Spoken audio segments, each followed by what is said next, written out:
Jaco spent a number of months working in the community of Cervantes. His practice is very community-based and based on dialogical exchanges, so he sees conversation and really engaging with the community as integral to his practice. His project developed around basically asking the community what they wanted from an arts project, and from there he created with the community a public art trail. So the works that are featured in this range from public artworks in private and public spaces, and also workshops, and they're all created by the residents of Cervantes. To start with, we were probably very wary because we weren't in the art field. But the more we talked to him, the more we could see sense of what a good idea it was. Yes, at first it was a bit difficult. I think Joe found it very hard to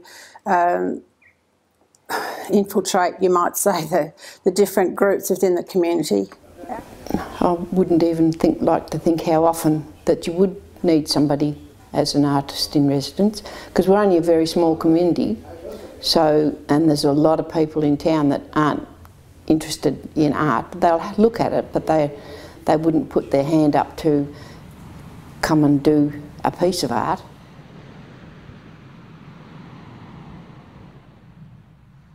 Jaco is a very interesting example of an artist that has taken the idea of authorship, or collaborative authorship, to an extreme, in the sense that he went to the community of Cervantes without any idea, without actually proposing any specific work. He simply went there and said, what do you want from me? What can I do to help you realize your objectives and your ideas about creating a new artwork that is relevant to the community. A key part of Jay's project is that he's handed over the control of the Cervantes Art Public Trail to the Cervantes Historical Society and the Cultural Committee, so it's now really become their project. He's conned me into doing a piece of art for the front of our place, which I always intended to do, but I didn't intend it to be part of an art trail, but now he's got me into that. He seems to think I've got some art ability, but I tend to disagree. I think once we understood it, we valued it, yes, especially in a small town like this, that you don't come across people with Jay's knowledge and enthusiasm.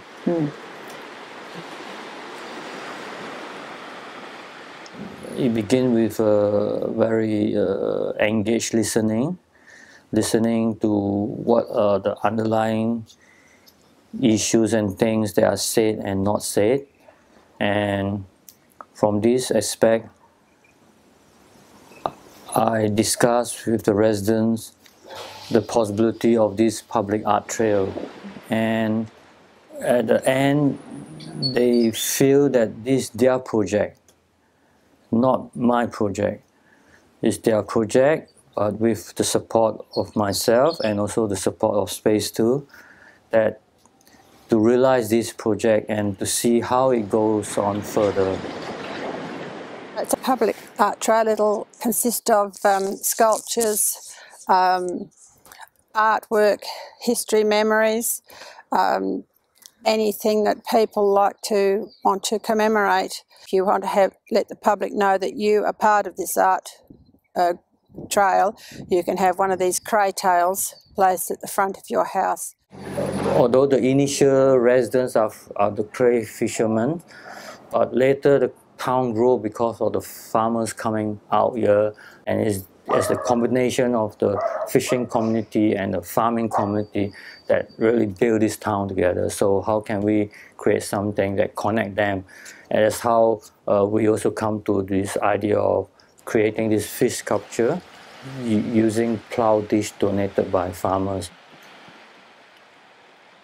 To expand on the concept of artwork, it does not really need to always be a physical object or installation. It can be a performance, it can be a storytelling, or it can be just a tour. It's open to their creativity and imagination.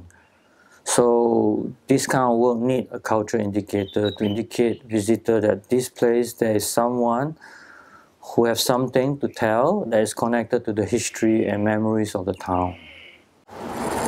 This process actually is more like a social relationship. They working with people who are stranger initially. We have to overcome this anxiety between strangers to build acquaintanceship, and then from there we can discuss issue related to each other objective. So in the end, what we actually have is a sculptural trail that in town, which is in the process of being developed, but that the artist did not design or create himself. He was simply there to help people conceptualize and develop this plan that they had and that they proposed to him.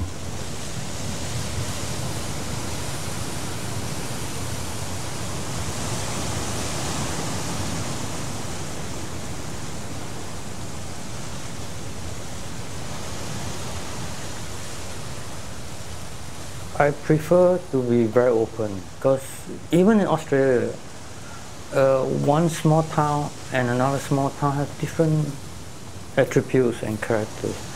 So the experience I gained from the many places that I work with only strengthen my knowledge and patience and listening. It does not serve to transfer some form of knowledge into some other new place.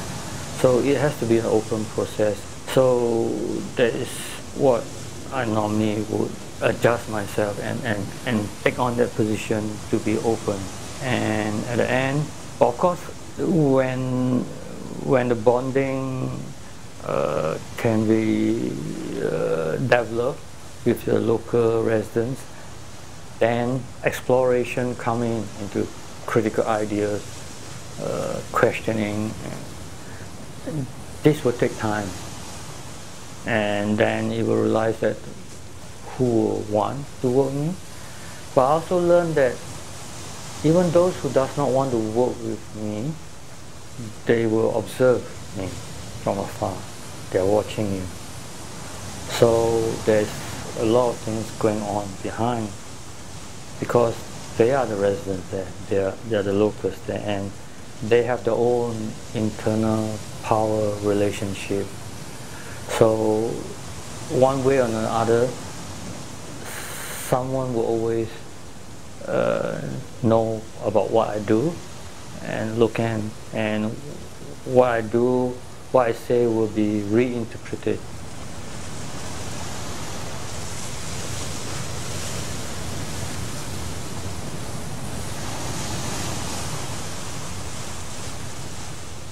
If what the activities that occur while I was there could not be continued when I leave, then I will have to rethink my approach and process and methodology, because then it's something wrong. Because after all, engagement of this kind is actually to develop some form of knowledge that can be shared, and if nobody share this and have ownership of this, then they won't use it